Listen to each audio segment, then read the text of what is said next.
Hello, greetings, and salutations, and welcome to Pathfinder Curse of the Crimson Throne! Welcome, one and all. My name is Michael. I'm the Dead Aussie Gamer, and this is where we're at. This is what we're doing. We're playing some Pathfinder, we're having a good time, and we're going to be enjoying this great, amazing, and gripping tale of intrigue, woe, and rebellion featuring these wonderful and amazing people who are my Patreons, who support the channel, keep the lights on here, and allow us to do all the cool, wonderful, weird, and wackily amazing things. Guys, say hello to the folks at home. Hello, folks at Hello. home. Hello, folks at home and everyone else. It's just so good to see everyone and to get to play games. Now, first and foremost, before I forget, because I was going to do this last night, but I didn't because I am a schmuck. In case you guys noticed, there is a change to our donation thing down the bottom there. We have, instead of the usual DAG survival check, we have the DAG of holding.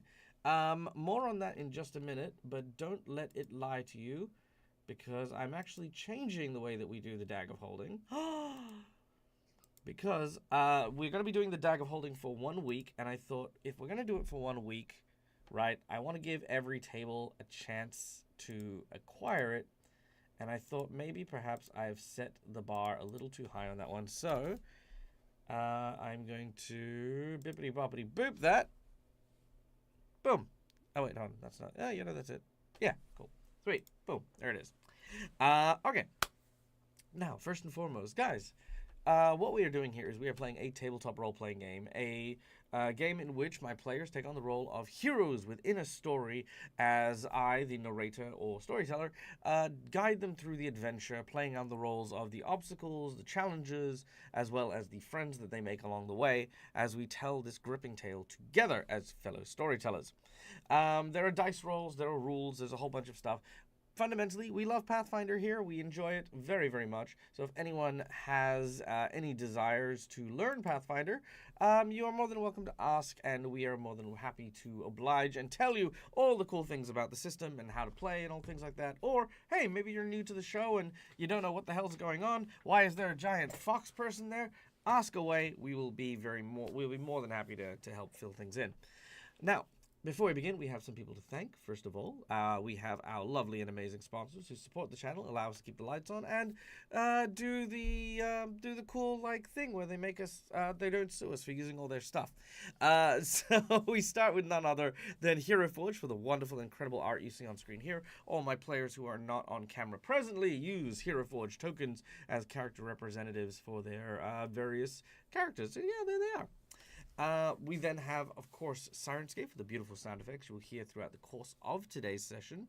All these sounds help immerse my players into the game world, and honestly, I could not be here without it. It is such a useful, wonderful, and amazing tool.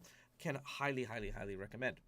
Then of course we have Fantasy Grounds for our VTT of choice, which is doing it's having a time. It's having a time at the moment, but otherwise it is a great bit of software that allows a lot of the heavy lifting to be done by the thing that I'm playing with, and allows me to connect to my lovely players all over the world and get to bring them into the game through maps, through tokens, and much, much more. So yeah, there you go.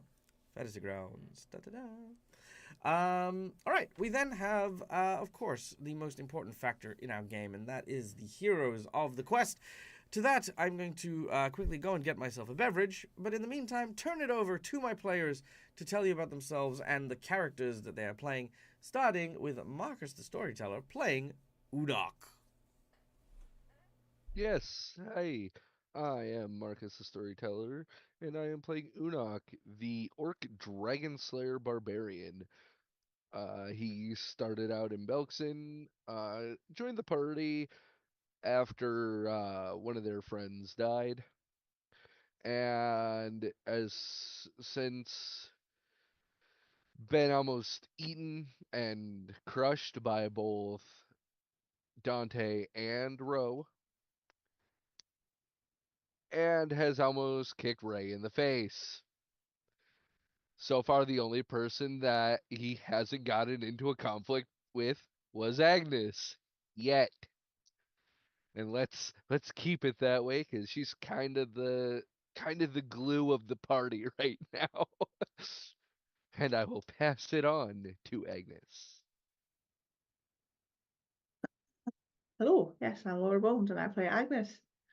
Agnes, yes, dear old Agnes, the glue, who is barely holding it together right now.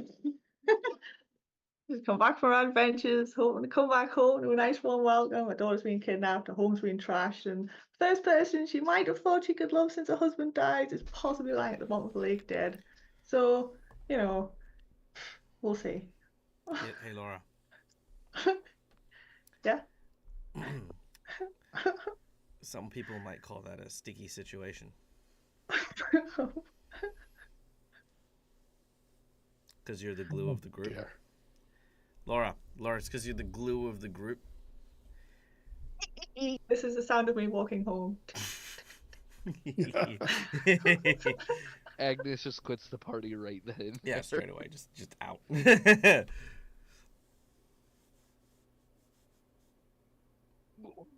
Rykon! Do we have a Rykon? Actually, I think he just stepped away. No, Yep, Rykon. All right. Well, Rykon plays the role of Dante, the kitsune druid, purveyor of all things nature and natural, shapeshifter into all things animal, and lover of this fine city that was once home to a friend who sadly perished in amidst the drug trafficking trade and now seeks vengeance. Sweet vengeance for his comrade, which he has yet to do, but hopefully will. So there you go. Also, Michael, we cannot see your wonderful face. You can't? I thought I should. Boop. There you go. Oh, look, There he magic. is. Hello. So, Done. hello. I'm Steve, playing Ray. He's a Tanuki champion fighter type person. Tanukis, for those people who don't know, as you can probably tell from my little picture, is basically a raccoon person. He's a rebel working with the people, got sent out to fetch the party back because they were dawdling. And now they're dealing with stuff because that's what he likes to do.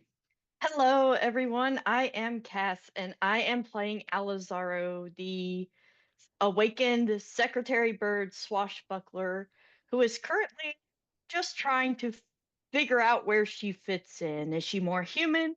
Is she more animal? She doesn't know. That's part of why she's with the party, to try to figure things out. And also, again, Agnes is her favorite. And yes, Agnes is the glue. Fantastic. All right. Well, thank you to my lovely players. Now, before we begin, we have one last person to thank, and that is, of course, our lovely audience members. Guys, thank you for being here and being a part of the show, for tuning in week after week, and for being a part of our little community that we've got here. As thanks, we invite you to come behind the GM screen in order to have a little bit of fun with us while we play live. First of all, just by watching the show, you earn channel points that can be used at any point in time in order to influence the game while we play.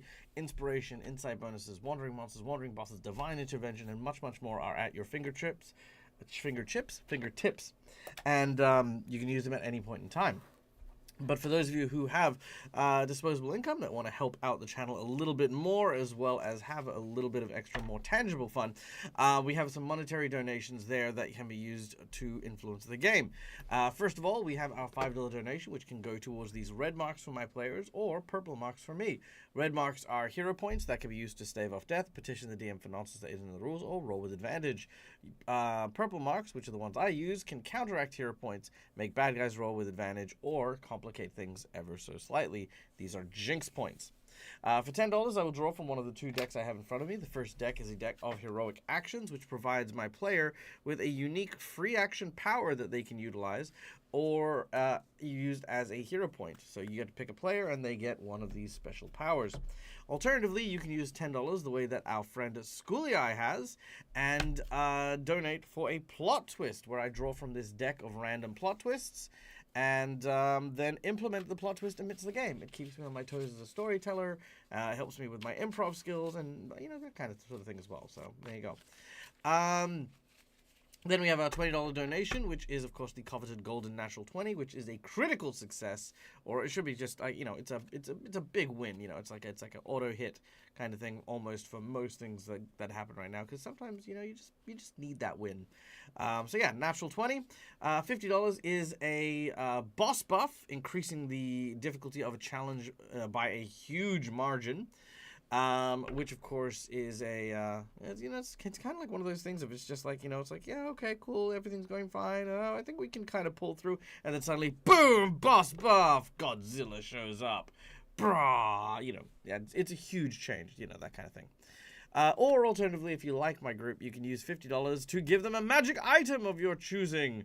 This can be a homebrew item that you design. You could ask me to design an item for that individual character, or you can give them something from their wish list. Those options are always available. And then we have our $100 secret menu item. The secret menu item is always a massive, massive boost, something quite powerful, something that it's kind of worth the thing. And here is the secret menu item. The secret menu item for today is going to be very thematic, because our heroes are currently amidst a whirlwind battle with a fake vigilante who they have just discovered is a creature known as an Afriti. The thing about Afritis is they are members of a race known as the Jinn, wish-granting outsiders capable of great power. And for the $100 secret menu item, it will provide our group with 3 wishes. Now, these wishes have the scope of mythic tier, which means that they can be used for quite a lot of stuff. However, I will remind everyone, for the sake of everyone, you can't order shit like leveling up, for example. But you could order for great wealth. You could order for, Queen Iliosa to be dead. There could be a number of different things that you could potentially wish for. But I will bear everyone's responsibility in mind. The Afriti are not friendly Jinn. They are the Jinn who resent the fact that they have been forced into servitude the way that they have been. So they tend to corrupt wishes where they can. So, that is our secret menu item. Okay. Could you share them off with me again, please, Dad? Of course I can. One moment while I just quickly shuffle this up so we can pull out Schooly Eyes plot twist. My favorite way to describe how much of bastards they are, I wish for $1 million. Congratulations, you have $1 million in nickels. And it just all comes crashing down on you. I think the best way that I've used I wish for like X amount of money. It's like yes, I wish for $1 million. Very well. Where's my $1 million? It's at the bottom of the sea. It's in it's in a chest. It's there. It's got your name on it. It is your money. It is perfectly yours, and here is a map to it. Well, that just sounds like a fun treasure hunt. That's an adventure right there. That's not a. But that's the point, though. See, I've always ran them as spiteful little shits. So, like I said, you get your $1 million in nickels, and it just drops all on you. I always treat mine as the begrudging wish granter. Like you still have to grant the wish. Like you can't go, aha, here's $1 million doll hairs, because that's what I heard you say. I feel like that kind of wish granting isn't really in the spirit of wish granting. Right. But it's like one of those things of like, oh, actually, you know what? Little Pet Shop of Horrors, right? Had a thing with like the whole trinket shop and the devil. That's kind of how I like to play the Wish Granters. Is it's not so much that you'll get, exactly what you've asked for. I mean, you will get what you asked for, but there'll be something involved that you have to sacrifice or do, or you you effectively have to earn it. So the more you ask for, the more dangerous it becomes. So if you ask for like a turkey sandwich, right, you'll get a turkey sandwich. I mean, I could put a live turkey in the middle of 2 bits of bread. Right? But what I'd much rather do is like, yeah, cool. Okay, I have a turkey sandwich. He literally takes you on public transport, asks you for bus fare, because he's a genie, he doesn't carry coins, right? Gets you across town, goes to a deli, orders a turkey sandwich, doesn't have a wallet, asks you for money, buys a turkey sandwich, gives you the turkey sandwich. It's like you've ordered a turkey sandwich. He's brought you a turkey sandwich. Not to mention, we still have that one wish from the Fortune Dragon still. No, you do still need to finish the that whole Yes. thing. Yes. Yeah, Yes, you we do. need the quest thing. But anyway, we'll keep going with this. So, Scully Eye. Here we go.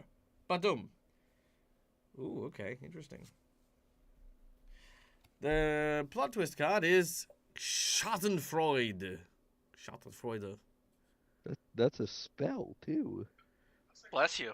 There you go. All right, which is of course, taking pleasure in another person's pain. Yeah, basically a rival or enemy going through misfortune which you find hilarious. Okay, we're gonna figure that one out. All right. It's about to happen right now. Yeah, I mean, Unaki is holding this thing by this. Oh yeah, no. If you are holding it by the neck, by the way, and as he's growing, By like the shirt collar, yeah. Oh yeah. By the time, yeah, he as he stands up, you're no longer touching the ground. Yeah. All right, let us go into today's game.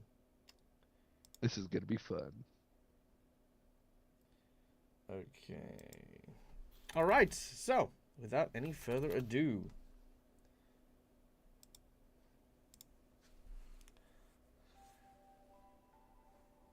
what? No, stop that.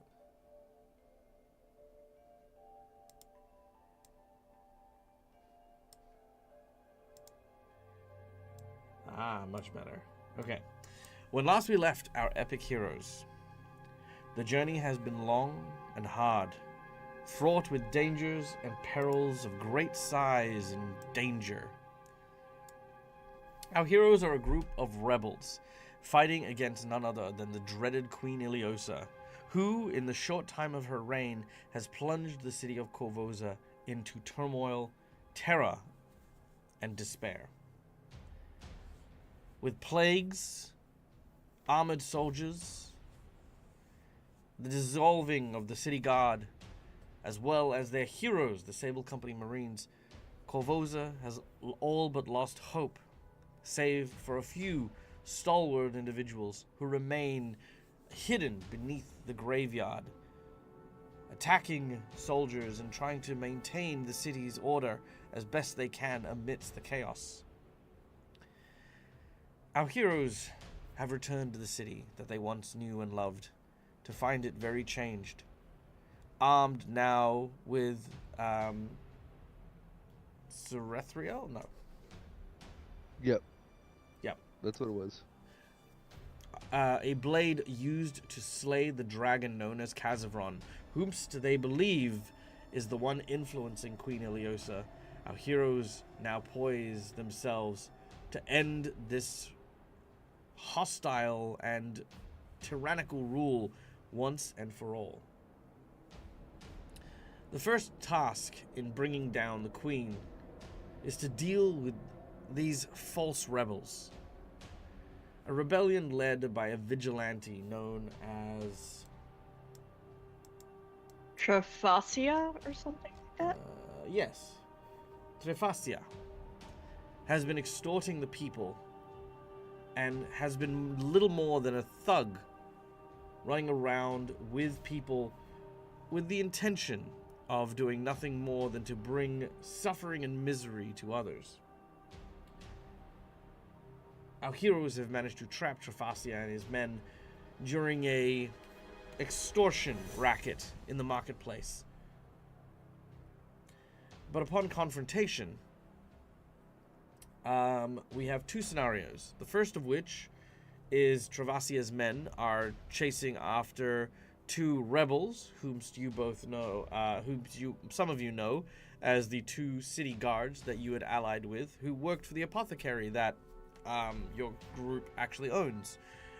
They joined the rebellion and are now being basically beaten up by this small group of fake rebels. The second is Travassia himself, who is basically fear-mongering. As Agnes, Alizaro, and Dante have chased after the two guards to try and help them out, Ray, Holly, and Unok have gone to deal with Travasio himself. Reaching the vigilante and grabbing him gruffly, Unok has attempted to violently intimidate the cloaked figure. But as he has gone to throw him onto his back, something has been amiss. Travassia is a lot heavier than his size and build would make. And that is when he begins to grow in size, larger and larger. His eyes almost set ablaze as he looks at the person grabbing onto his shirt. As he does this, one of his men has turned around and said the words, "I wish that you defeated these rebels." To which he has said, "Your wish is my command." And that is where we are beginning today's session. Now, we do have an amazing donation from our dear friend Cookie Steve, which has buffed our entire party to max and given a jinx point to me to placate me. And it worked. I am placated.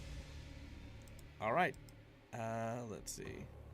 So we have nat 20s for Unok, Dante, and Alizaro. And we fill out the rest of our hero points for those who have not got full hero points.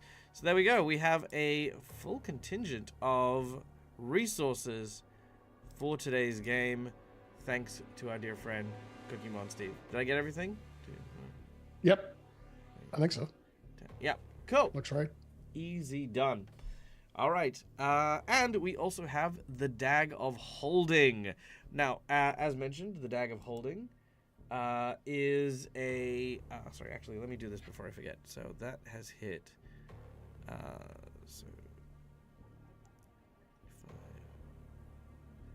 So 115 minus 140 is 25.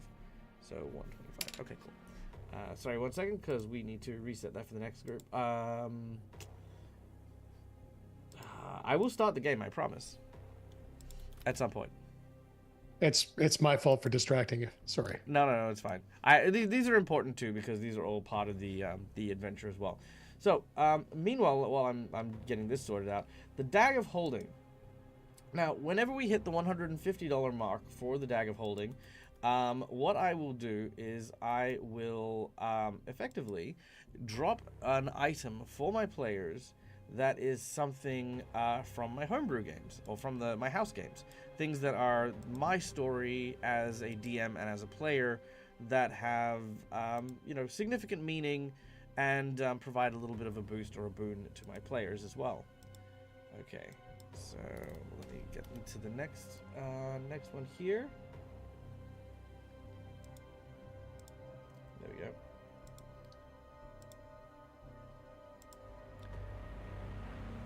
All right. So the Dag of Holding has been achieved, and the next one is on its way.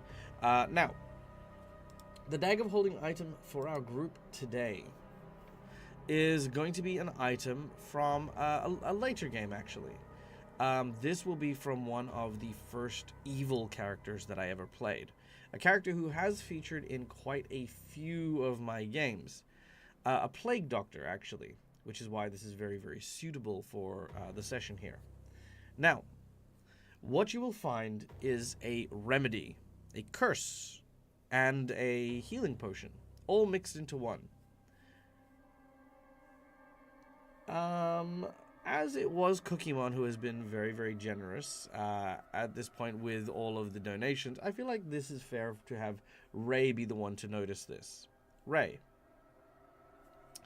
on the shopping cart nearby where you are, as you watch Unok approach Servacio, you can see a bunch of medical herbs and potions and the like.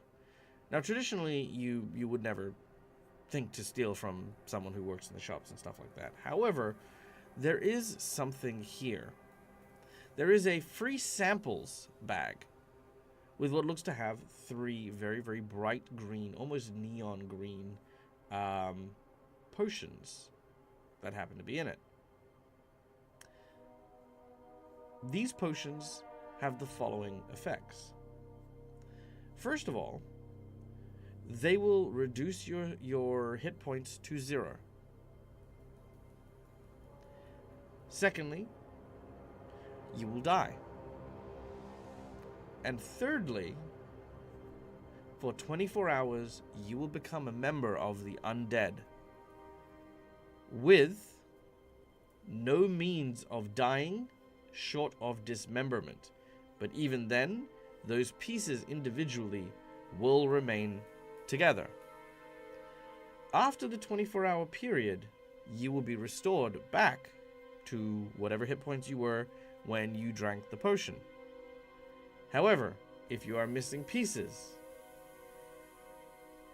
or if you are blessed in any kind of way which, hurts undead, then you will suffer damage in the same reflective way. So let's say you are healed while you're undead. It won't destroy you while you are in the effect of this potion, but it will come back as backlash damage when you are restored back to being human. This was my first immortality elixir attempt. It did not go well. Because, my guy was a scientist and believed that there was a plague apocalypse coming.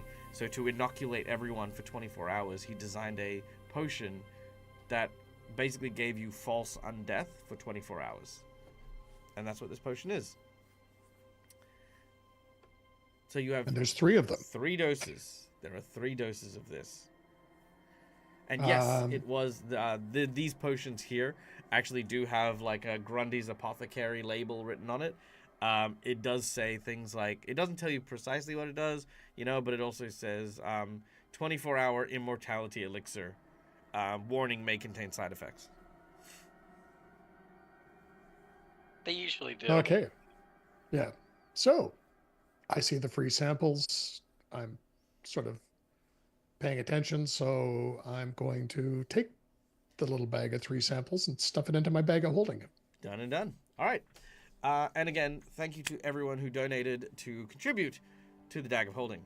Now, speaking of more donations, we have Cass coming in to very kindly support their teammate with a $20 donation for a Nat 20 for Ray and 2 Jinx points for Daggerino. So thank you very much for that. Okay. So. It was looking a little imbalanced, wasn't it? A little, but it's fine. Who's ready to play games? Yes, please. Me. We were supposed to play a game? Me. So. I thought this was a Apparently. podcast. Don't you start, Dante. Don't That's you right. start.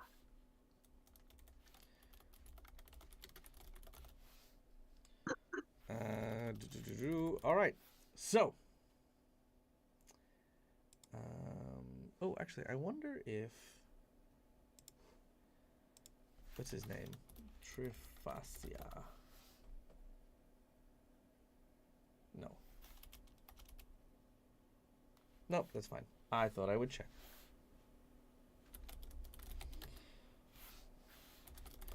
So, as Unok is now holding this large individual, you're looked down by the rather hefty-looking individual.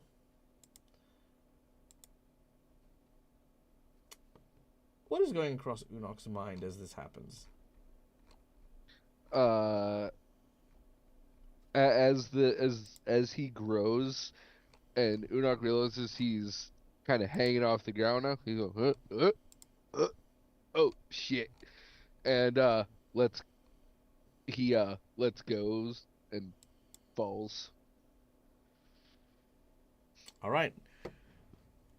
As you release Travasia and you land on the ground, we are going to fly into initiative. With Alizaro, you and Ray are going to be first, followed by Travasia, then Agnes, Dante, and Unok. Then the rebels who are chasing after your two friends, whose names I can't remember. I feel like it was... What were their names? They were the apothecary guards. Oh goodness. It'll comes. I also don't like this battle music either. Was there a Giles? No. Was it- Yeah, I No, I thought one think of them was Giles won. Giles. Well, that might be Giles. I want to say Rupert Randy, and I don't Giles. know why. I think Yes, just go Giles ahead. and Rupert. That was a total Buffy throwback there, but you know. Oh, yes, it was. You're right. You're right. I do remember now. All right. Oh, this is a good one. All right. So, this starts us off with Alizaro. Alrighty. So, using her brandishing draw to pull out her rapier as she moves, she is going to go 5. Nope, that is not moving. What is happening? Uh-oh. No, that's okay. That's on me. Give me 2 seconds. You now have control of your tokens. Alright, thank you. Alright, 5, 10, 15, 20, 25. Whoa, hold on. Does that...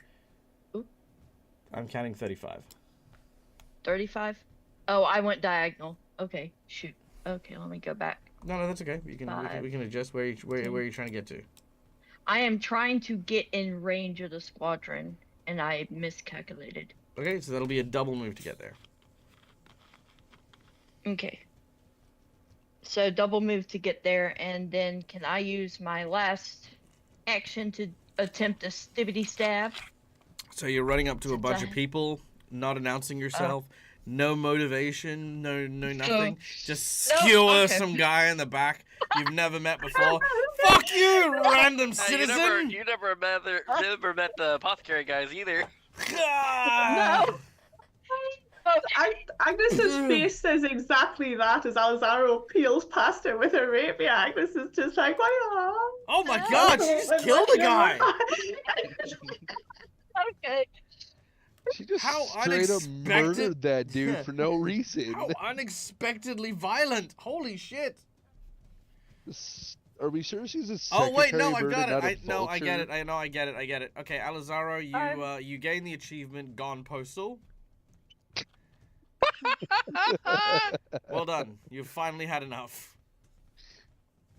Well, my logic is, Mm. as Oh, a player, boy. my logic was, I thought we were trying to stall the guards, Yep.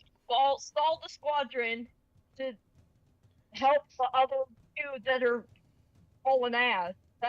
That is true. That is So true. And Rose's first admittedly, instinct being is murder? and yeah, being stabbed to death definitely will do that. I just love it. Rose At least one person. It's good. Ro has been hanging around Unok way too much at this point, and her first instinct is to just run up and stab a guy. Okay, so perhaps if I may offer a suggestion in regards to this, because Please do. speaking is a free action. You are trying to gain their attention. You could potentially create a distraction by using your rapier on the because you can see that there's like a couple of fruit carts and stuff over on either side here. Oh, So what you could potentially do is, rather than putting your blade into someone, you could potentially cut loose the banner or the fabric and the cloth, and sort of have it roll onto them, or same thing, like kick over one of the fruit things, have fruit roll down, make it difficult terrain, basically doing a bunch of stuff to draw their attention and slow them down at the same time. That is a much better suggestion. Stabbing to death.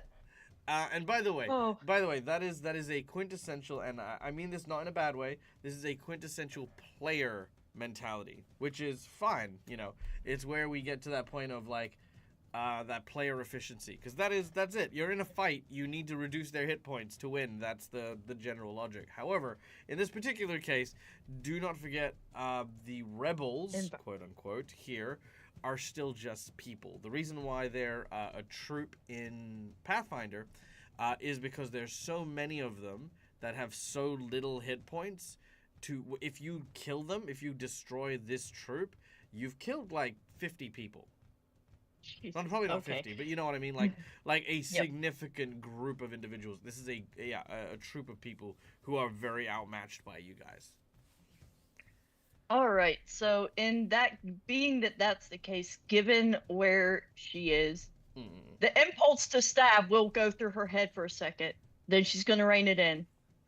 You Remember, recall trying to eat one of your party members at some point. I recall Boo Boo. I recall what happened with Boo Boo. Oh yes. I really Rein want to it- drop you. I rein it in. The impulse is there. Rein it in. Remember, humanity. Just that word is going through her head as she swings and slashes at what she's trying to do is cut like the fabric off of one of the tents or the awning or whatever, so that it like covers, stalls, trips some of them, at least some of them, even if she can't get all of them. All right. Well, you don't need to get right up to them, so let's go over to here. Yep. You've cut it loose on this side so that the fabric flies forward against the wind. As it does so, I'm going to give them a perception check to see if they notice.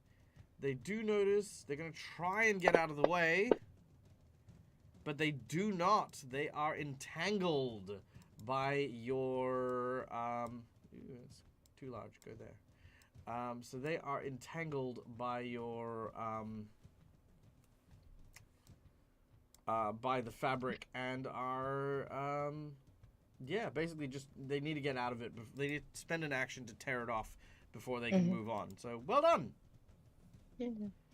However, you do have one action still remaining now.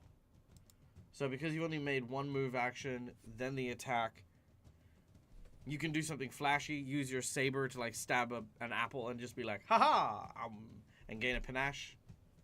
Oh, yes. That's what she'll do. She'll swing it back, like stab through an apple or two and like do a little flip, like do a little circus trick. Nice. Be like, haha! Nice. You may gain a panache. Meanwhile, on the other side of the market, Ray, you are watching this giant dude. Yeah. Who's I'm not happy with because he's a fake rebel and I don't like that. He is a very fake rebel. But he's a very big fake rebel now. He is, and you are a very small Tanuki. I'm a very small Tanuki. So could you imagine just like, hey, listen here, buddy, I've had enough to hear with your bullshit. And just so you know that you are, wow. Yeah, yeah. I feel like there's like frost on your eyebrows from how fucking tall you are. I'm concerned that I may not be taller than his boots now.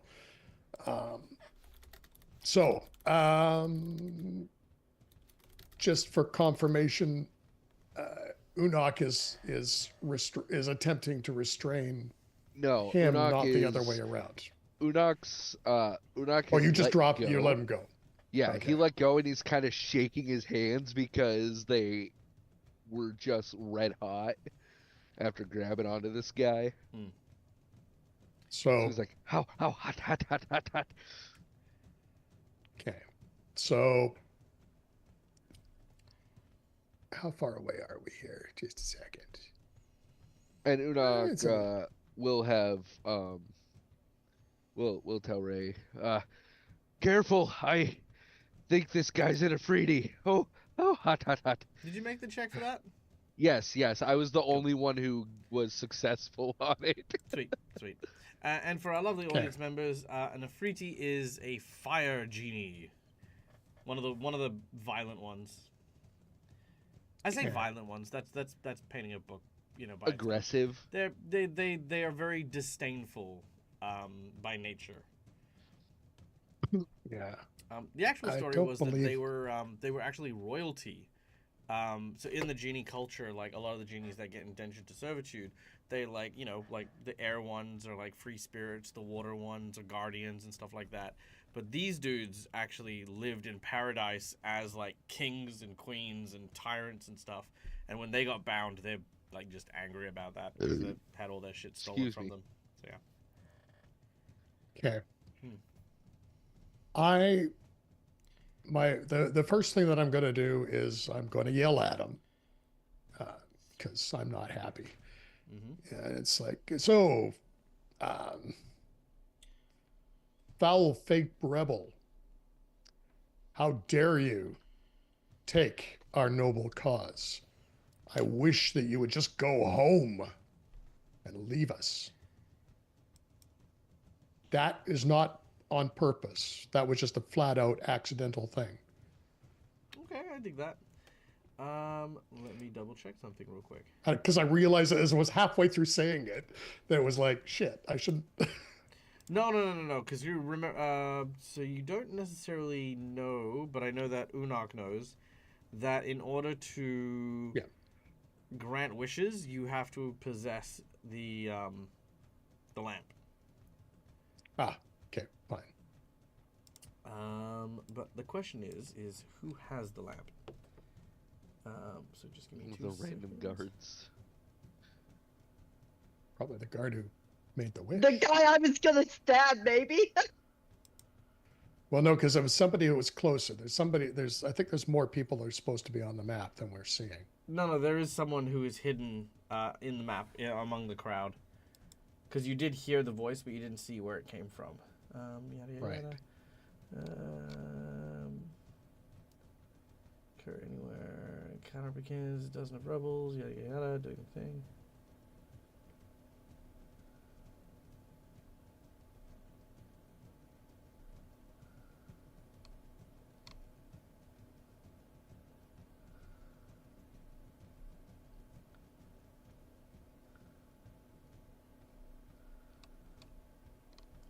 Okay. Sorry, I'm just still reading on that.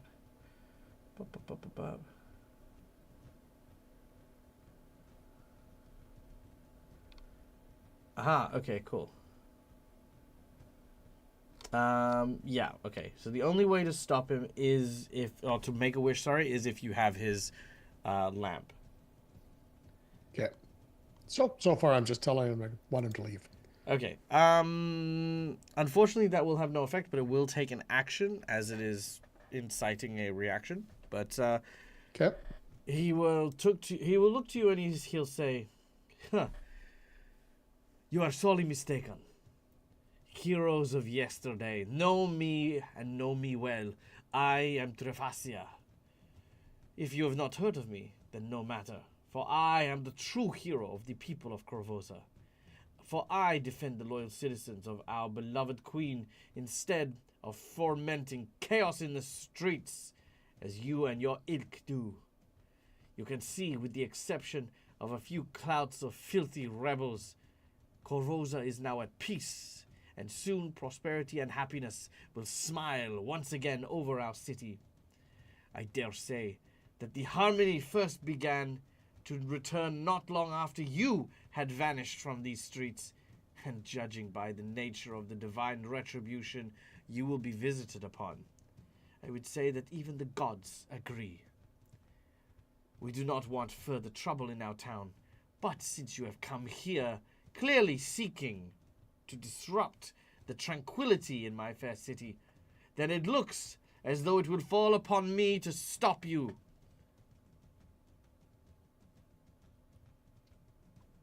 Well, you can certainly try. You actually hear there's a number of people like in the like sort of crowd like yeah, woo, woo, there are people who are like, this dude's a hero, like, truly believing it.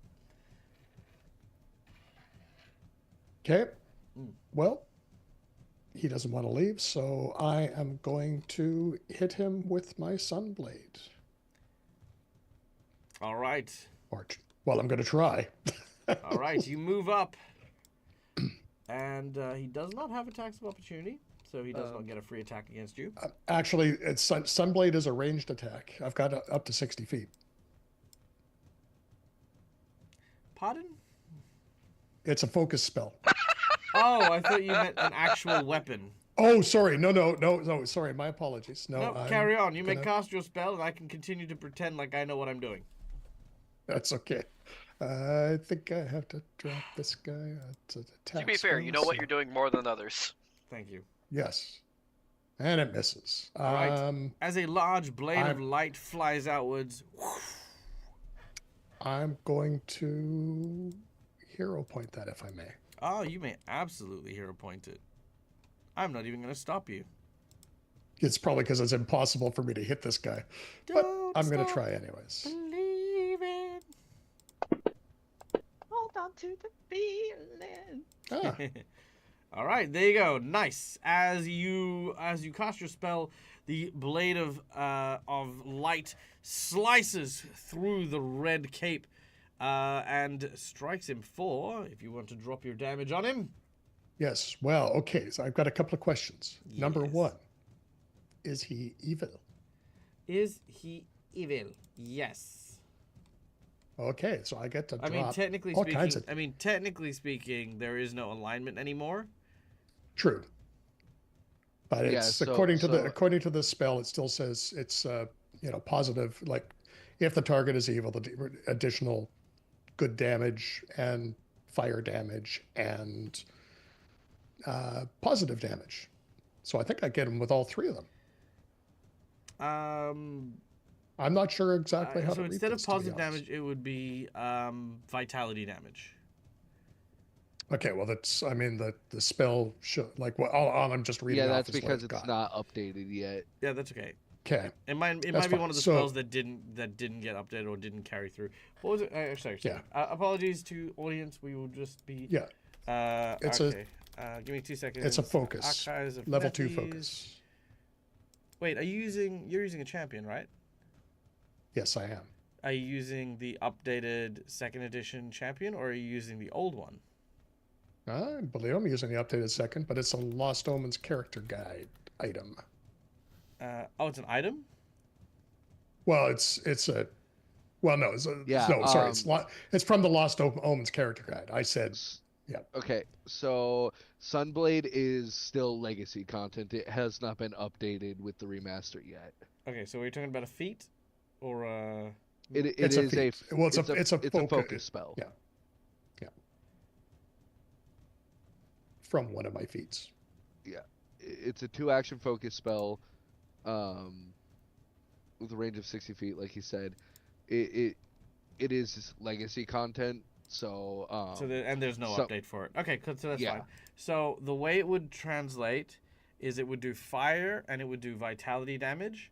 So it wouldn't. Damage. Yeah, so it basically wouldn't do spirit damage. Yeah, so vitality, spirit, and that. So give me 2 seconds, and I will update that to you. Yeah.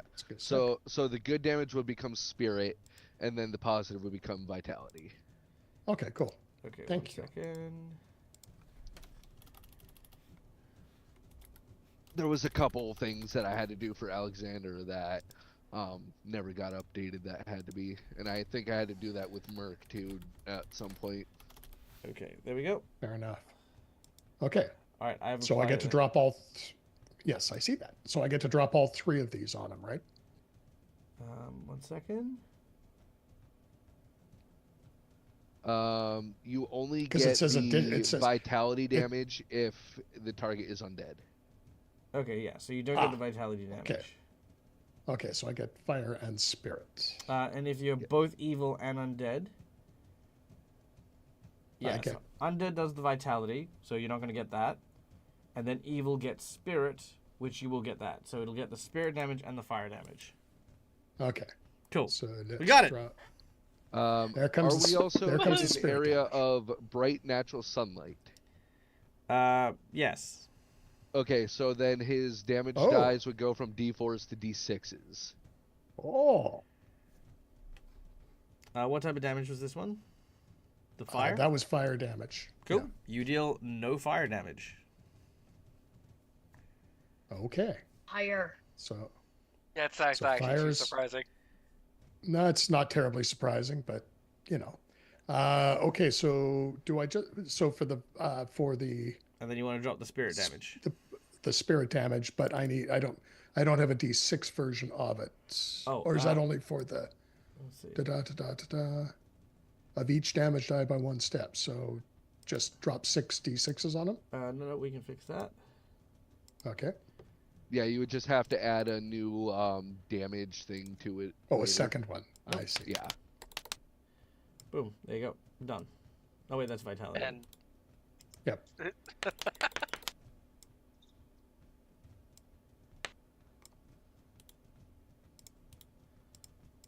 Okay. I know what I'm doing. I know what I'm doing. Clear item. See, I'm looking out There. for you, Steve. Done. Thank you. All right, okay, there you go. Here comes. Go for it. All right. Travasio takes 24. 24 spirit damage as the blade hits him. While the fire is not ineffectual against him, the spirit damage has managed to penetrate through his defenses. Yeah. And can I tell that it was ineffectual? I mean a little bit, yeah. I guess as the blade comes down, you kind of can tell it has not nearly had the same impact as it normally would. This giant flaming sword, and you see that he's still quite okay. Like he's standing pretty strong. And Yeah. you are in broad daylight, which is when your spell is actually the most powerful. Hey, Yeah. really quick, welcome into Forge of Lore, Steve, you bloody beautiful legend. You welcome in. Thank you so much for bringing your community here, guys. If you don't know who I am, my name is Michael, the Dead Aussie Gamer. We're playing some Pathfinder right now. Our heroes are in the midst of a rebellion. Our heroes are now battling with fake rebels who actually work for the despot in charge of the town. His name is Travasio, and they've learned that he is an Afriti, a fire genie. And our heroes are currently amidst a confrontation with him, trying to get him off the streets and stop him from continuing to sow discord among the people. Ray, our Tanuki champion of Milani, goddess of rebellions, has just cast a flaming spirit spell against him and has found it is not as effectual as they had intended. Ray, is there anything else you would like to do? I believe that's it That's it. that I've got. That's All right. 3. Which then brings us to Travasia. Also, I hope your game went well. Let me know. What were you guys up to? What did you do? What were all the things? Share all the things with me, please. Seeing Ray hit him with the sunblade, Unok's gonna snap his head to look at Ray, look back, and go, "Oh shit, he shouldn't have done that." Also, Dag, can you remove the stunned status from Agnes? I thought that when I clicked it, it would tell us what stun did, but it added it to my character. And thanks. I could just keep you stunned. It's fine. You could. It's fine. I think you just lose an action when you're stunned.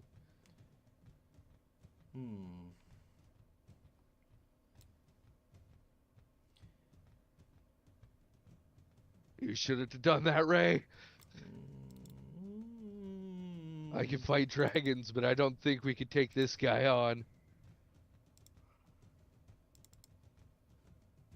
He's a fake rebel. I cannot stand by. Gotta get us both And a killed. fake hero.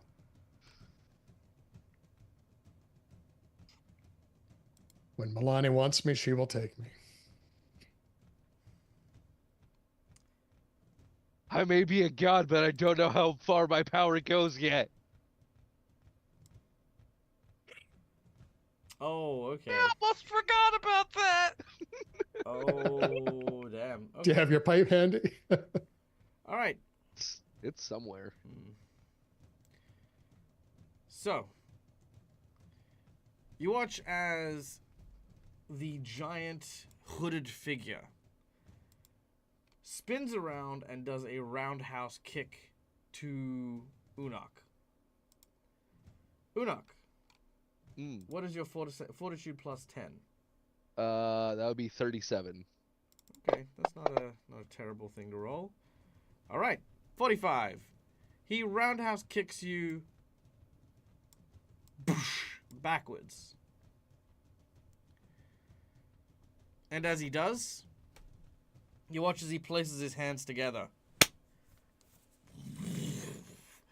And as he makes his final gesture here, the area around your feet for the both of you begins to melt. As he casts Volcanic Eruption. As he explodes it upwards, I need both of you to make me a reflex save. A reflex save, okay. As a 5-foot cylinder spews lava 80 foot into the air.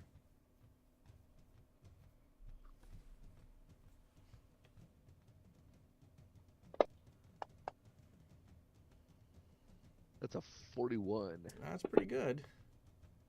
Oh, that's a 23. That is no good. That's not quite so good. Unok, I'm going to use a jinx point. Can I nat 20 then? Yes, you may, if you wish to. Would you like to roll it before you use the nat 20? You know what? Fine. I will re-roll. Do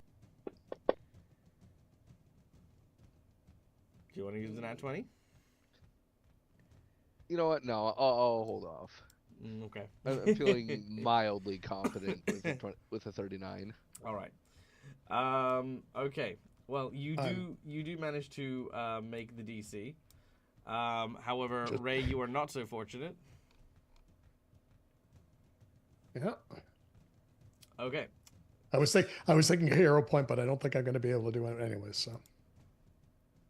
Okay. You good with an add 20? Yeah. Is it gonna? This is gonna hurt. Oh, it's not even gonna give me the things. Okay, sure, whatever. And I don't have the great reflex or whatever that. Oh, yeah, it's just not gonna give it to me. Okay, cool.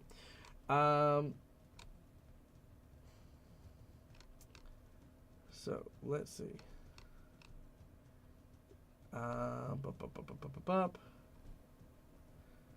All right, the ground opens up. A column of lava sprays high into the air.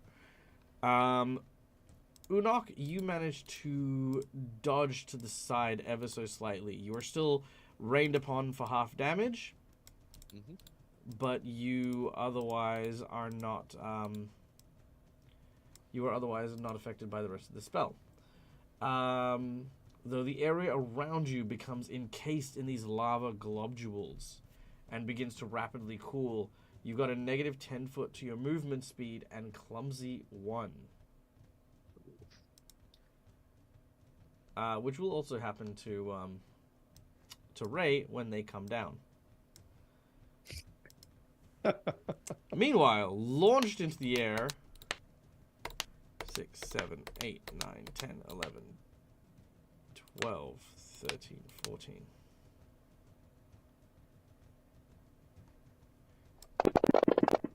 All right. That is 56 points of damage, fire damage specifically. So that'll be 46 after your energy resistance, as you are shot straight up into the air, and the lava explodes outwards. Huge globules of this lava rain down. You then immediately descend, as you are now encased in stone. You do not take damage from the fall, but when you hit, that rock explodes outwards, encasing you, giving you that clumsy condition. Oh no, you have to escape it, sorry. You do have to escape it. So you need to break the rock, otherwise you will take 50 damage. Each turn. Okay. I'm going to. Here's a question for you. I have a feat. Oh, and it lasts. Sorry, 1 second. It also. Liberating step. Okay, I'm listening. I free an ally from restraint. Doesn't say it can't be me. Is Yes, that only an because ally? you do not consider yourself an ally. In the same way that when it says other, it wouldn't count yourself in that category. You are you and not an ally to you. You are your own worst enemy. I am my own worst enemy. Okay, so we have Lana. Yep. And sorry, I'm just double checking. I do have something else, but it's not going to, that's not a reaction. All right, not a problem. So you take no damage from the fall, but you are restrained. If you remain trapped in the rock, you will take 50 points of damage at the end of that. All right, done and done, as Travasia has rather an impressive and acrobatic turn, dealing 46 fire damage to Ray. We then return back to the chase against the guards, with Agnes chasing after the now ensnared group of rebels. Also, really quickly to CRS Rungaroo. Yes, I have played Starfinder. Yes, it is a lot of fun. It's a lot of fun. And there is a second edition of Starfinder coming out later this year, I believe. So, yeah, more on that later. Agnes. Yeah, so Agnes is going to one action run up to the close-ish to the tangled group. Mm-hmm. Like, close enough that they can hear her, and she starts shouting at them. And excuse me, I need to get a drink after this. I've been waiting for my turn. I'm gonna go get a drink. So yeah, she's gonna run up to them, and she's basically gonna stop berating them. Wagging your finger. So, well, kind of. She's just quite angry, to be honest with you, at the minute. So yeah. She's probably going to be like angrier than she normally would be, in all honesty. Mm-hmm. And maybe he's a little flustered as well, kind of thing. Mm-hmm. And she's just like shouting at them, "What is wrong with you? This whole city has gone to shit. People are dying. People are having their homes turned upside down. And the best thing you have to do with yourselves is harass poor innocent people in the street and steal their money, their hard-earned money." And can I spend a hero point to like recognize one of these people in the crowd and like know their mom? Oh, yeah, okay, go on. I love That's that. so mean. Why are you making me roleplay that? Okay, hold on, give me a second. Okay, chat, can I get a random name from chat, please? Just give me a random name. God fucking damn it. Okay. Oh, I wasn't ready for that. Okay. All right. Looking at the crowd of rebels, one of them you recognize as Frenzer, or Fenza. His Rusty Fencer. Oh no, his dad's name is Rusty. His dad is a mechanic, who works on wagons and stuff like that. You know him well because he would work on your wagon. And Fenzer, you knew as a little boy, who like basically constantly followed in his father's footsteps. Now you also know that his father like earned every cent he could so that they could live in the city, because originally they lived in a small town, right? But you heard that they'd moved in and you stayed friends with them. Rusty, God rest his soul, left his wife, who is still in the city, named Margaret, and Fenzer, but left them to a good life, not like a hard-bitten one where they have to work, a great deal, but had put aside plenty of money to be able to support them. So, Fenzer at the very least doesn't need to be extorting people for money. This is not I can't survive, kind of deal with that kid. You got it? Yeah. Okay, cool. All right, I'm here. Okay. Okay. And you, Fenzer, don't think I can't see you hiding there. Come on, I can see you. How do you think your mother Margaret would feel about you in amongst here? And your father, God rest, he would be turning in his grave at the sight of you robbing people after all the work he put in. You can see what looks to be a sheepish blonde rebel just kind of off to one side, who just says, "Sorry, Miss Agnes." I just, like my friends wanted to join, and so and then you watch as like one of them, sort of hits hits him kind of in the side and says, "Dude, shut the fuck up." And you actually recognize this as Lockridge, Tommy Pearson's boy. And it was what, Lockridge? Oh shit. Look, you could be doing some actual real good. If you want to make something of yourselves and make your parents proud, why don't you actually join up with the real rebels? They one by one, they're all just kind of like, backing off a bit. Can I get you to make an intimidation check, please? Can you also take a +4 bonus to this? I love Laura's creativity. No, it's great. I never would have thought of something like that ever. Again, going back to what we were saying earlier on about like player mentality, like living in the world versus playing in the world are very, very different things. This is a clear Right. living in the world moment. Okay. I'll hero point that if it's not enough. But... Let's go for. Hold on, wait. What level are you guys? You guys are level 10? 14. 14. 10. Okay, 14. The DC is 32. Oh, I'll hero point that. All right. Go for it again. You got this. Nope, I don't got this. It doesn't. The same number. You know what? Just because it's the same number, and I, as a GM, am very impressed with how you handled that whole thing, I will give you another reroll. You have to get a different result. That's the thing. If you get lower than 3, or you still don't make the DC, it'll stick. But I don't want this one to just be like a wasted hero point for that. Okay, a 40. Okay, that's pretty good. That'll do it. All right. At this point, you will disperse a percentage of the crowd. So roll me a percentage, please. Please roll 100. You could roll 100. 41. Okay.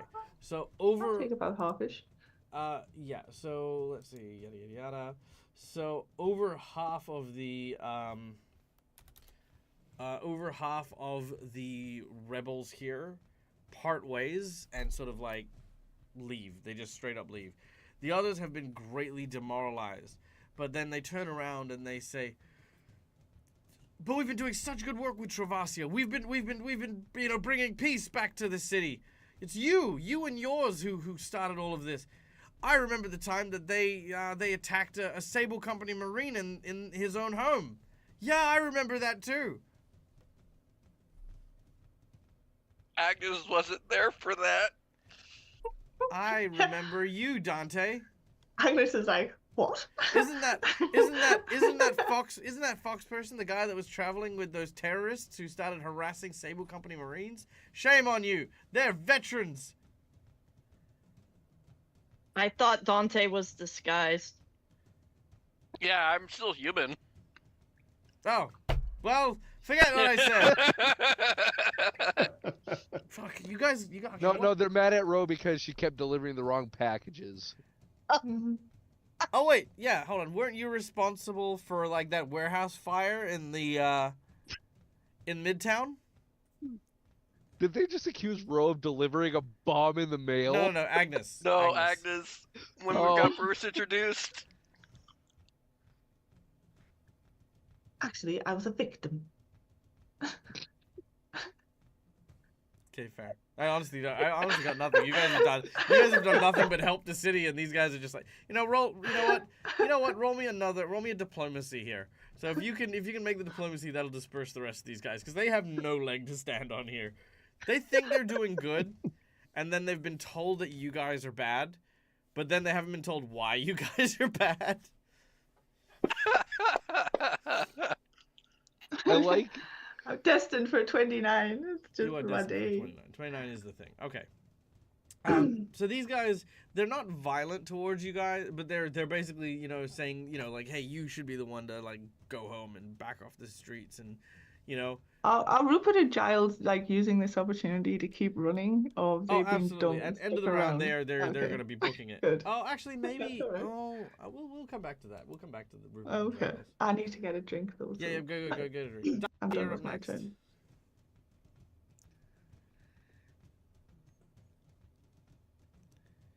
Dante. Me. What do you want to do? I had a plan. Yeah, it was a good plan too. It was. The thing is it looks like they might have it under control. I mean, yeah. I mean, what was your plan? Fireball? No, I was actually gonna block off like the entire way of them being able to go after them. But kind of don't need to do that anymore. No, not especially. I mean, you can always stack onto their thing. I could, but at the same time, it's like I feel like I had been able to hear something happening over by them. The other side at this point.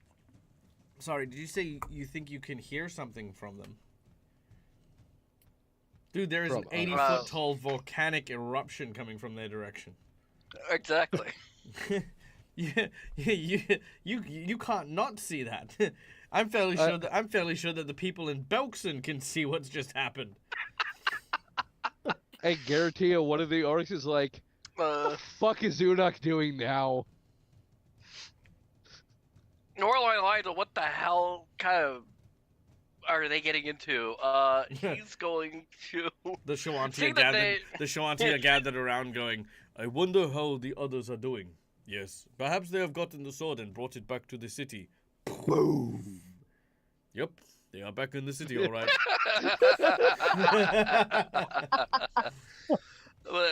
Seeing that they have it relatively under control, he is going to rush back to the other two after seeing the very large pillar of lava just shooting into the sky.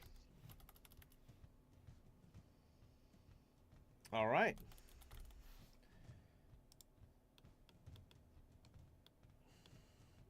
It is now raining lava where you are. If you go any further than here... No, you're good. If you go any further than here, you will be in slow terrain. There we go. Well, I'll take all my actions to at least get close enough to here at least. Sure. Not a problem. All right. Guys, what's going on over here? You're noticing a Tanuki shaped. No, it looks like one of piece those. of lava. It looks like one of the statues, like the Tanuki statues. I didn't take that feat. Unak will point at the guy and let Dante know. Oh, that's an Afridi. I told Ray not to do anything rash, but he decided to swing a giant flaming sword at him, and now there's lava everywhere. Right. Did you just name shame your teammate? Yes, yes, I did. That's okay, because Ray would have said exactly the same thing if it was on if it was Unak in the thing. It's true, it's fair. Got it. So nothing new. We have great for love for each other. So nothing new for mysterious we're twists. good friends already. That's how you can tell when we're gonna call each other out. How is it that I'm the angriest one here and I'm being the only sensible person? Very good question. I'll be with you momentarily. All right, is that it? Dante really just said, let me get back to you on that. Well, I mean, I did just use all my actions to run up there. It is fair. All right. Which then brings us to Unak.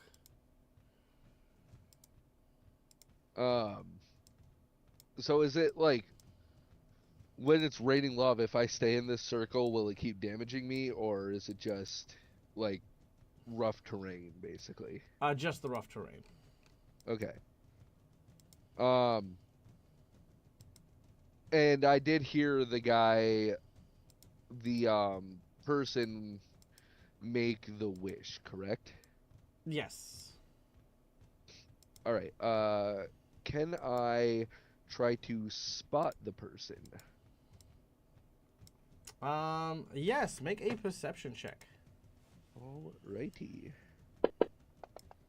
That is a natural one.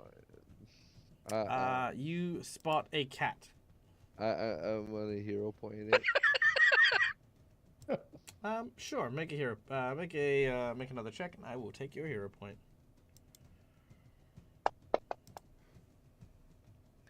35. Nice. Looking around, you see. Sorry, 1 moment while I grab that hero point real quick. There we go. All right. You see an individual. There we go.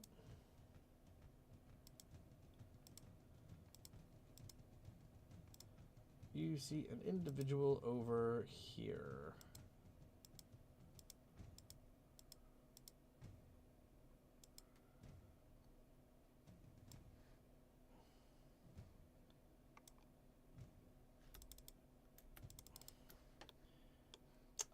Who looks very, very nervous and out of place.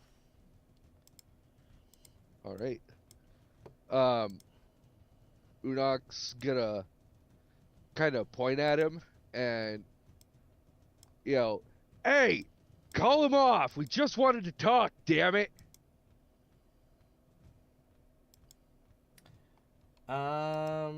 Make a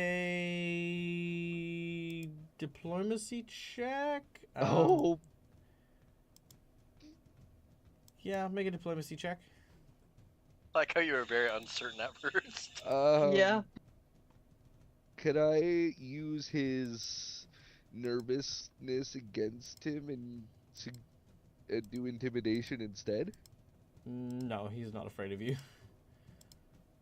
I'm not even gonna bother rolling it. I'm gonna use my natural 20 because I only have a 1 on that. A 21 it's a failure.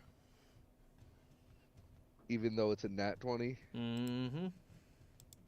Well, And if it's a critical failure, it only turns into a failure. Correct. that's That is unfortunate. all right. Then for my last action, I'm just gonna fucking spear the guy. All right. Actually, you do need to draw your spear, unless you have quick draw.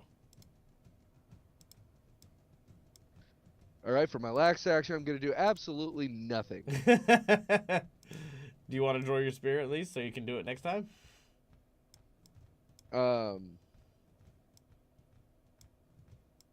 No, because for once, Unok's trying to de-escalate a situation. Okay. All right, I dig it. All right. Because he knows, like when it comes to fighting dragons, he's very good at exploiting their weaknesses. But against something like this, he knows he is out of his league. Okay. I'd say it's less out of your league and more not your speciality, if that makes sense. It doesn't mean that you wouldn't stand a chance against it. It just means that you would need tools that you aren't necessarily proficient with in order to overcome that challenge. Does that make sense? Yeah. Unok knows he's not equipped to deal with a situation like this. Yeah. Perfect. Okay, very well. We then go to the fake rebels. The fake rebels have been are going to spend an action sort of pulling the cloth off themselves, which is quite takes a bit of time. They've noticed their numbers are dwindling. They look over at the two guards, Giles and Rupert. Rupert, thank you.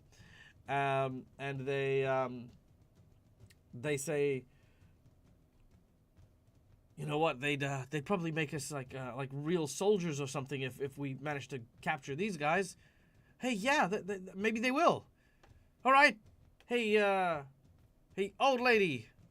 They do say that. Oh. Come with us and Agnes don't put up a raises an fight. eyebrow. Oh, you don't want none of this.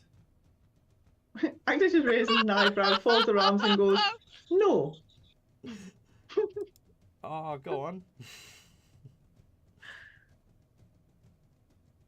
They're gonna use an ability called Form Up. I'm picturing the JoJo's Bizarre Adventure torture dance. Yep. That's probably about right. Okay, they're gonna form up. So they're looking like they're just in formation, ready to spring. But that's all they really do. They're not really doing anything yet. You can kind of tell their nerves aren't really in it. Like they don't really want to fight. But yeah, they're doing their thing. Alizaro, you're up. Okay, so they're forming. Are their weapons drawn yet, or are they just squaring up? Pardon me. Some of them have like sort of makeshift spears and stuff like that. They had those already. Like it's because you're just carrying your spear by your side. No one's really brandishing anything yet. Like no one's like, we are going to kill you. They're just like you're gonna come with us or else. But they have their spears in hand and things. All right. In that case, Rose gonna still half eating an apple on the tip of her rapier. Agnes, what do you think? Do we stab? Do we tangle them up again? What do we do? I don't want to hurt these people necessarily. I mean, if they stab you, feel free to stab back, dearie.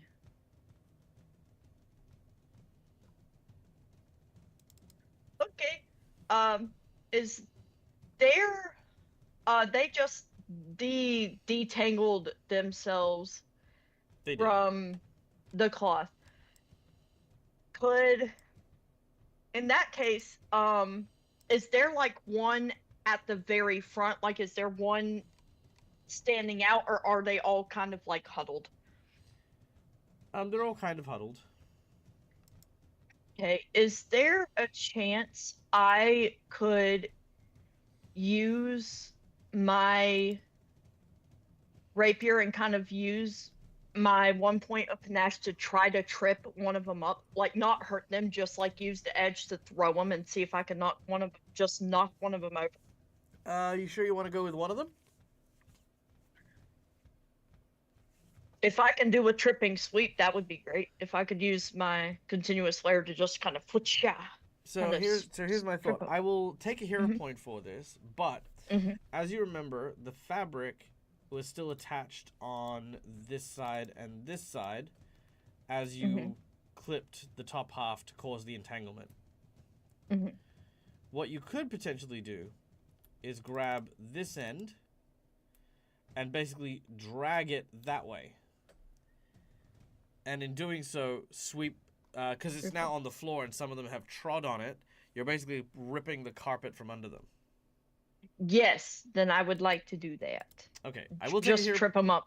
I will take a hero point for it, but you may make a combat maneuver or an athletics check against the group of soldiers. All right, can I do an athletics check? Yes, please. Your target number is 24. Oh, good. As long as I roll a 2, we're good. Let's hope that that's actually an athletics check. Ooh, it was right there.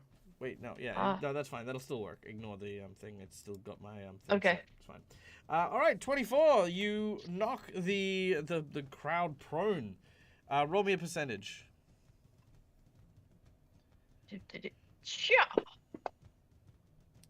Yeah, at this point they just run. They disperse. They have lost the will to live. And they just run off. I will also award a hero point to Alizaro and Agnes for resolving that issue, bringing no death to any of the civilian militia. In addition, they will, at least a good portion of them, are going to join the rebellion as well. Nice. Okay. See, they were good people, really. They just had nothing better to do. Yeah. Just a bit of We guidance, did it! that's all. Just need a bit of guidance. I didn't kill anybody or fight anybody this time. You did. Yay! All right. So one action to untie the banner, second action to pull it, and third action to move. All right. Ray, we go up to you. Okay. Oh, actually, I'm going to be assuming back that- in 2 seconds. I will give you an opportunity to discuss any plans and thoughts. Keeping in mind, you making an escape Yes. check requires an athletics or an acrobatics. Well, in order yes, to break free. but that depends. Yeah, on how things work, yeah. Okay. But I'll be right back. Give me 2 shakes. Yes. Yep. All right. So, if we can convince the dude with the lamp to Just take the lamp. Essentially Or we stand can- down. or we can convince the dude to make a wish to have the Ifrit work with the actual rebellion. That would make things a lot easier instead of just taking the lamp. Yeah, you just whack him over the head. Take the lamp. Oh, but the convincing is, as a player, the convincing him if we could do it is better role. You're play. allowed to try. Oh, I know. The thing Yeah. is with Ray's morals is the issue. This guy is going around acting as a hero and a rebel, but is Then neither. turn him into a real hero and a rebel. Yes. Yep. No, fair enough. It's like if I'm gonna be working to get 'Cause- free and taking 'Cause another what's shot your at him. champion cause? Freedom, Freedom. liberation, basically. Counterpoint: freeing the Ifrit from this contract and talking to him, Yeah. meeting that Sure. point of reason might lead to the Jen's freedom. Yes, and above That- the table, I know that. Player does not. Or sorry, character does not. I don't think that'll work. I feel like if he does get his freedom, he will just be like, "All right, well, I'm gonna kill you anyway." Okay. Apologies. Well, it's Yeah, that's possible. fair. So I feel I like, was just throwing something out there. yeah, I feel like Alright. us trying to convince the guy to So, do that Okay. will work So- for our benefit. Yeah, I mean, my first, but the priority right now is getting free. So Yeah. I'm going to. Is it safe to assume that the lava thing was caused by a magical effect? yes, very much so. Okay, then, because it basically came down to one of which cantrip I was going to use, or well, sorry, which focus spell. But I would like to trigger my unimpeded stride, Okay, what does this which do? says, "Divine grace ensures that nothing can keep me prisoner or hold me back. You immediately escape from every magical effect that has you immobilized or grabbed," which I feel that would be. Yep. Unless the effect is of a higher rank than your unimpeded stride spell. I guess I better ask that question. Should. What's the rank of your unimpeded stride spell? I have no clue. What is the rank? How do I tell the rank? It's One. probably It under my should devotion be- spells. That's the CL 14? That's your caster level. No, that's a caster level. Uh, Where do I find the In the description Spell box, if you click on the little like It- globe thing in the Focus description, mode. at the title in the right hand side, it'll say like spell, and then it'll normally say like 3, 5, whatever. It looks like it's a level 1. Focus spells Probably. also technically level up with you. Yes, Yeah, they do. that's- Yeah, that it's a was my focus- understanding. It's a rank 1.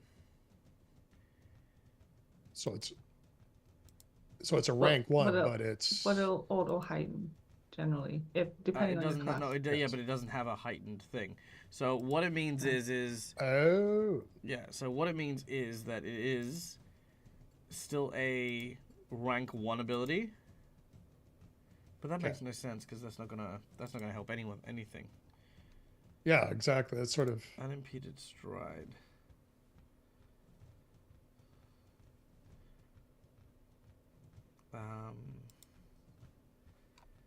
Let's see. I'm just gonna quickly Google this. What rank are focus spells Pathfinder 2e? Same tradition of spells that gave you the focus spell. Hello. Go away. It hurt my voice. No, that does appear to be the case.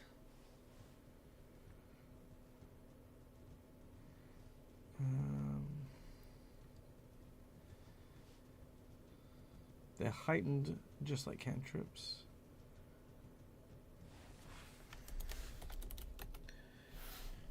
You can't cast the spell if its minimum rank is greater than half your level rounded up. So yeah, that is your rank. So it is a rank 1 ability. So I think Unimpeded Stride more stops against things like Entangle and the like. okay. But it will not help you with this because this is a level 7 spell. Okay, well, then instead, I will do Word of Freedom. All right, what does Word of Freedom do? I utter a liberating word of power that frees a creature. I can target myself. Mm-hmm. I suppress conditions as well, but in particular, it's the restrained. Yep, perfect. So that will. All right, you are do that. free. You are no longer ensnared. You managed to slip loose of the constraints of the stone, and also because it's unimpeded, the actual clumsiness that you would get from being in the actual hardening rock is also no longer there. Okay, excellent. All right, now where would you like to go? That's 2 actions to cast a spell, I believe, or 1 action. That's only 1. 1 action. So 2 actions remaining. 2 actions remaining. So I'm a little miffed at this guy. And I am going to... Did Bro just summon a volcano on me? Yes, Bro did. Bro just summoned a volcano on me. He's a little annoyed. I am going to trigger my Ponpoko Pon.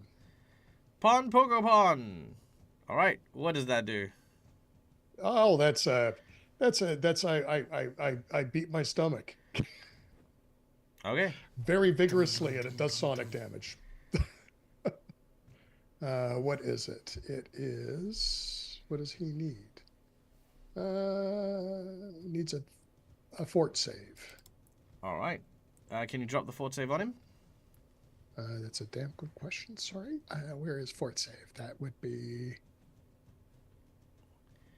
If you have the drop-down menu where the spell is, or the ability. There we go. Critical success. No damage. Well, that's just disappointing. So as you create that sonic wave, you watch as his hood sort of flaps around. It blows the hood off, revealing this wild and fiery hair. And you notice very quickly, he grabs the hood and pulls it back over his head. Before, he was acting with a lot of bravado and a lot of showmanship. But the moment his hair became revealed, he pulled that hood back on. He now looks... Samson. He looks the same because he's got a mask on, so I mean... Yes. All right. Okay. I do need to roll a d4. Yep. Can't use it again for 1 round. Okay, there you go. Because it does leave it a little smart. All right, Travasia has been instructed to defeat you. You are not looking defeated. He says, "You rebels. You rebels speak as if you have the best intentions for the city. But I see straight through you. Nothing but ego and talk.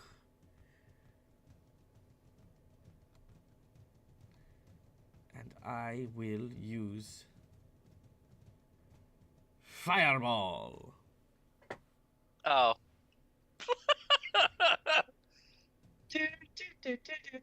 I mean, you could try to cook someone. I mean, Fireball kind of would. It's true. Yeah, Fireball.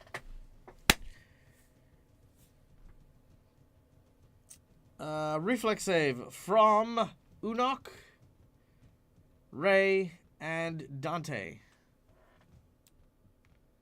Okay. I need to double check, but I do believe plate armor has a reaction thing that lets me use it. It's got the bulwark trait. I can't. I know it has something to do with reflex saves. Okay, you may look it up. Well, do you want to make it anyway, just so that we have the reflex save? Okay. I add a +3 modifier to my reflex instead of my dexterity. Sure. Which is one less, or which means that I get one less. So I actually have a -1 penalty to my reflex saves, technically speaking.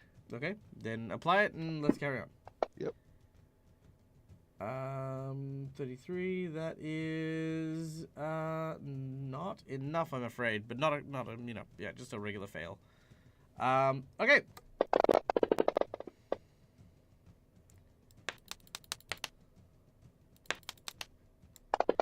There we go. Stupid thing. 45 damage, halved for Dante and Ray, full damage for Unok. All right. Oh, okay, so I don't crit fail on the 32 because I also forgot that I have clumsy and it didn't take that. No, you don't crit fail on that one. Okay. So I take 45. That puts me at 88. Yep. And 13 damage to Ray. And what was it? 23 for me because I don't have any resistances. Yep. 23 damage to Dante. Done and done. All right. So as he's cast Fireball, with his final action, he will attempt to incite the crowd, telling them that they need not worry, for he is going to ensure that these sycophants do not continue to besmirch the good nature of the townfolk here. Ha ha ha ha ha. Also, he has destroyed these two tents. Yes. I was about to say, he just fireball tents. Yeah. All right. Agnes. Rupert and Giles kind of they sort of like, well, they didn't need to run off because everyone dispersed. They approach and they're like, hello, Miss Agnes. Do you need a hand with anything? I'm not really sure, to be fair. I'm not sure what's going on back there with that strange wee hooded man. Okay, well, here, take these with you. He hands you 6 potions of healing, moderate. I'll put that in my notes. And just for good measure, we heard a couple of nasty rumors, so they gave us we did run an apothecary shop after all. He handed you 2 potions of fire resist.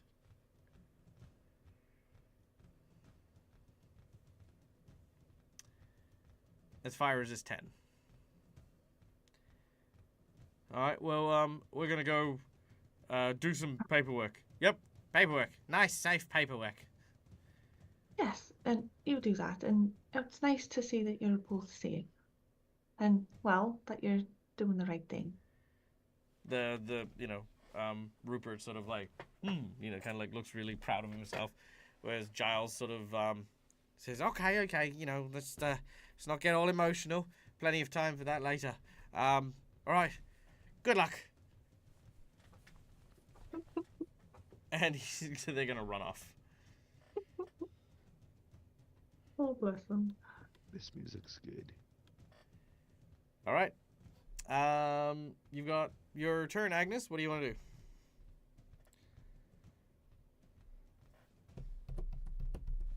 Agnes is going to book it back the way we came. So 50. Finishes.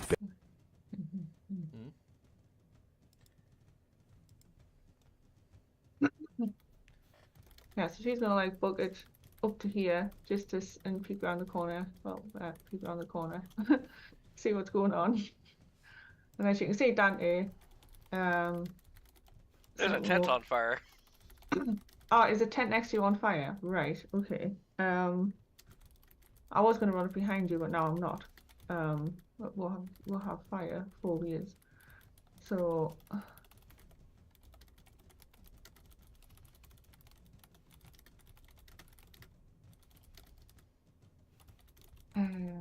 Instead, Agnes is going to. She's going to use the rest of her movement to run up over here.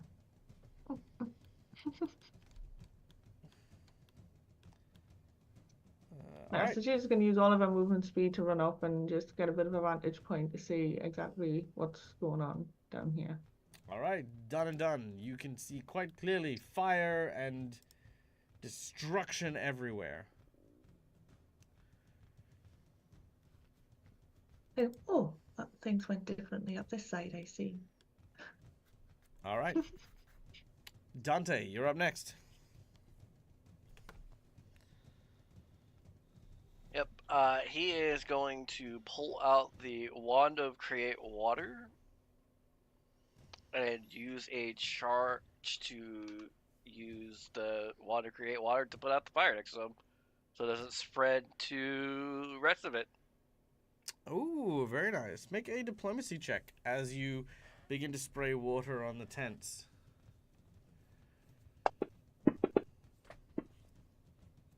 Okay. You start to actually put out the fires, and people start to murmur in the crowds. They start to talk a bit about the fact that of what you're doing.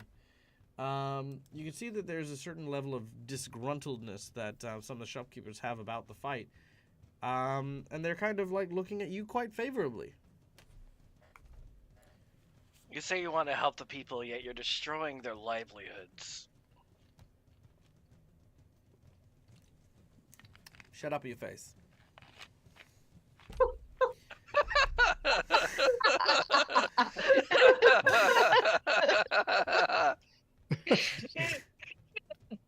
Sorry. Yeah, that would be all three of my actions. Okay, cool. He's got no response for that. It's just and yep, you've started. He's starting to notice people are getting a bit like kind of antsy in the crowd. He says, "Do not worry, fair citizens. I will ensure that they are all defeated quickly, so that you can go back around about your business." Unok, you're up next.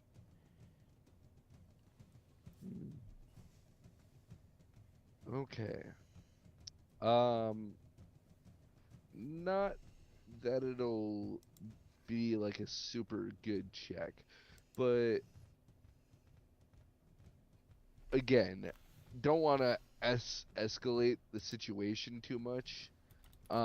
Could I make an intelligence check to kind of help figure out like what I could do? Yes, absolutely.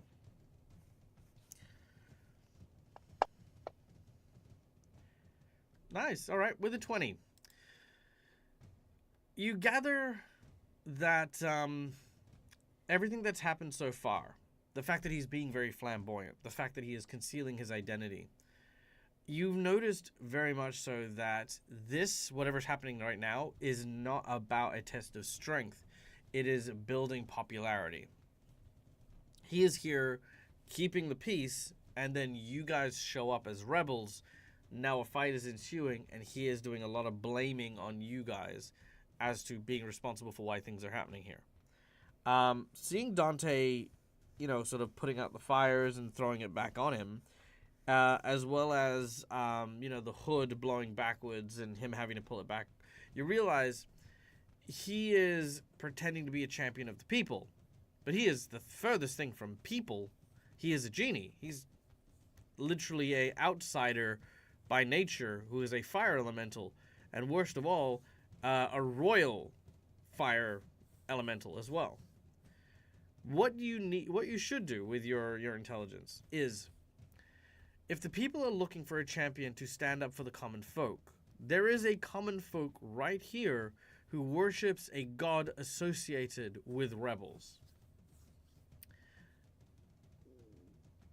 Making Ray out to be a better person and having people like Dante and yourself on his side prove that Trevisio has no place in this city, and that the people don't need to be paying his extortion in order to, only to have him burn down these houses.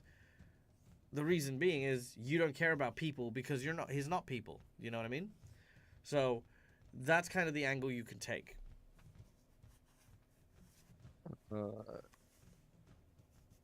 Okay. My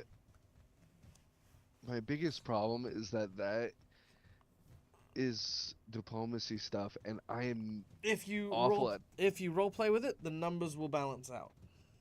Okay. If you ask me for a check, I will do no such favor. Much like how I gave a +4 bonus to Agnes for actually putting that into the scene, I do the same thing with everyone, I'm trying to think of how to go about it, because Unoc really doesn't know Ray that well. So find out about him. Let's take a moment. No. Right now, Travasio is so distracted by the people trying to impress them and throwing barbs at Dante, he's not even remotely looking at you at this point.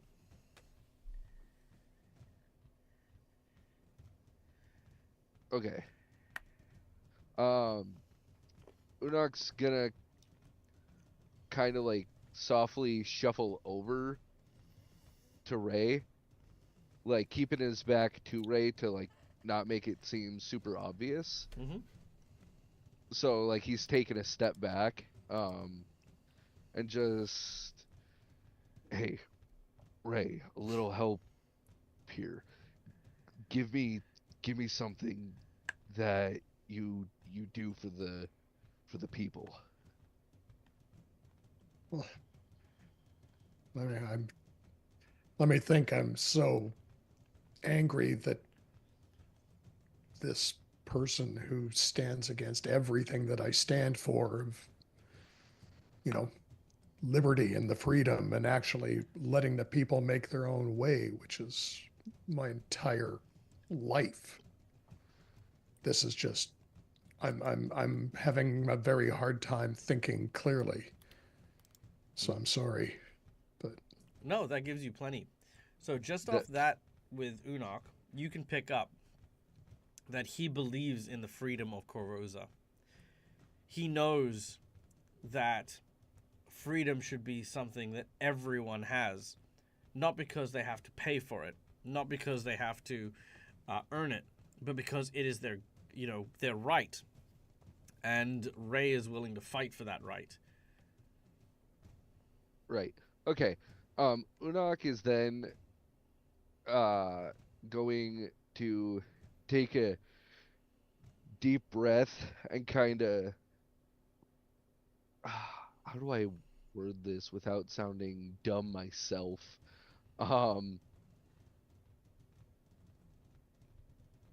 Okay. He's going to, once again, with the pointing, point at the guy while calling out to the people. Um, he's going to go, well, this guy was burning your houses and ransacking all these buildings. Do you know who the real hero is? And then he's going to point back to Ray. This guy. He's been sitting here fighting for everybody. He risked his life and limb to come find the true heroes of your town. And this is how you react. Like, if anyone here is doing his damnedest to stop the queen from turning this town into a smoldering pile of rubble, it's my friend here. Make a diplomacy check. Ray looks around to see who he's talking about. Yeah. Mm, You do have a hero point. I do, and I'm gonna use it. All right, go for it. Is there any way I can help him? You are. Yeah. Make a will save to begin with.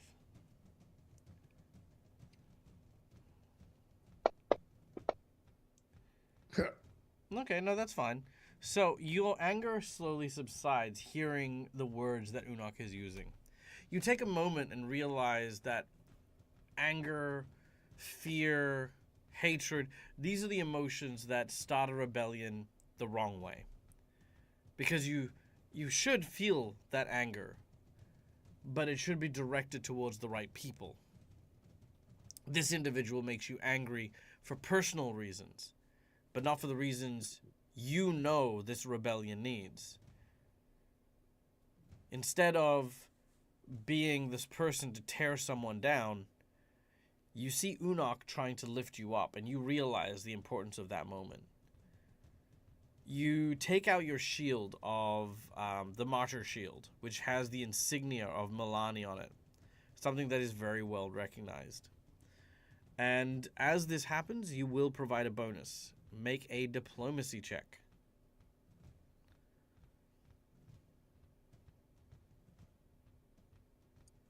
Diplomacy, where is it? There it is. Unok is not the most eloquent person, but he gets his point across. Neither is Ray. That's fair. Did you want to use a hero point on that one? Yes, please. All right, hero pointing it up. Today the dice are not behaving for you guys. No. All right. With that, and the bonus from Unok's speech, the bonus from Ray. Let me just switch this up a bit.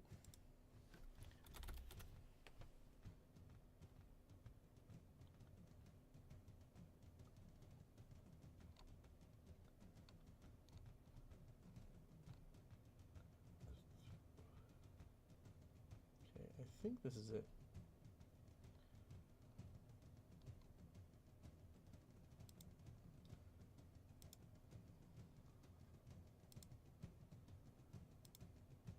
Okay.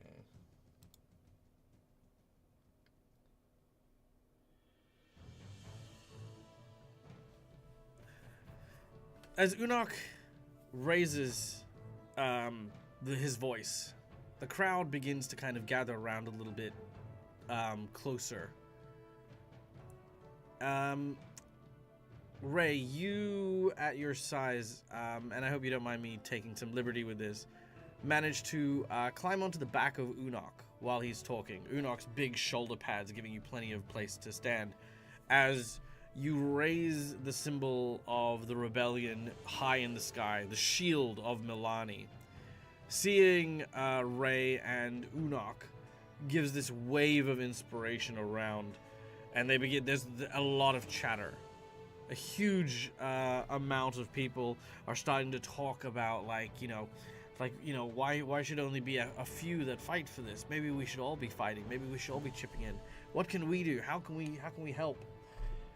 Hearing this from all around, the Travasio is trying to again recapture the crowd. Villains, you shall not sway these beloved folk. But his voice is being drowned out by the slow rabble that is starting to build up. Realizing there is the tides are shifting, he turns and faces the person who cast the wish earlier on. There is this anger in his eyes as the guy looks really surprised, looks really alarmed. He goes, oh. He says, do it. He looks at the two of you and says, I wish you would all go to hell. Travasia draws his symbol into the air. As he does so,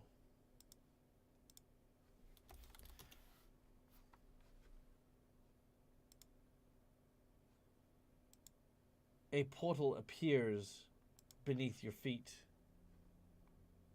It begins to stretch outwards with infernal sigils. As the three of you start to glow in the light of the bright crimson red, when suddenly, wham! A huge head of cabbage hits Trafagio in the face. He stops and looks angrily and only sees the crowd. Wham! The other side, a tomato. Bam! The back of his jacket, some rotten fruit. He begins to yell and call out, trying to tell people, who threw that? Reveal yourself! Then whack, another and another. Suddenly, what was a murmur now becomes a roar from the crowd of people shouting at Travagio to get out. Eventually, he's trying to regain his composure, but he's not managing it. The human seems to disappear, skulking into the distance. He is looking for him now amongst the crowd, but can't see him, wanting him to make his final wish so that he can get out of the situation. He does not. As more of these fruits and vegetables pelt him, his hood comes off, as does his mask, revealing his true nature. Revealing none other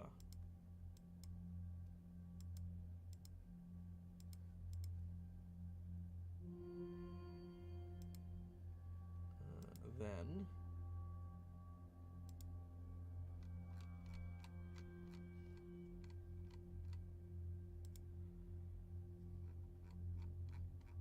let's see, do I have his?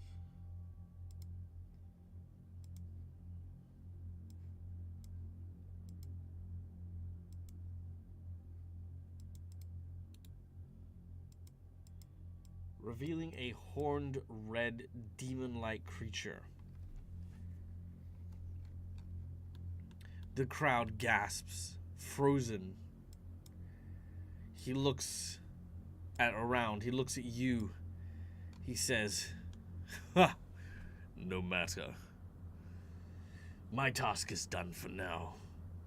Rest assured, retribution will be mine. I promise you that. And the first thing I'm going to make you do is wish you had never been born. And he stretches his arms out, and as he does, there's an explosion of fire as he disappears into a cloud of ash.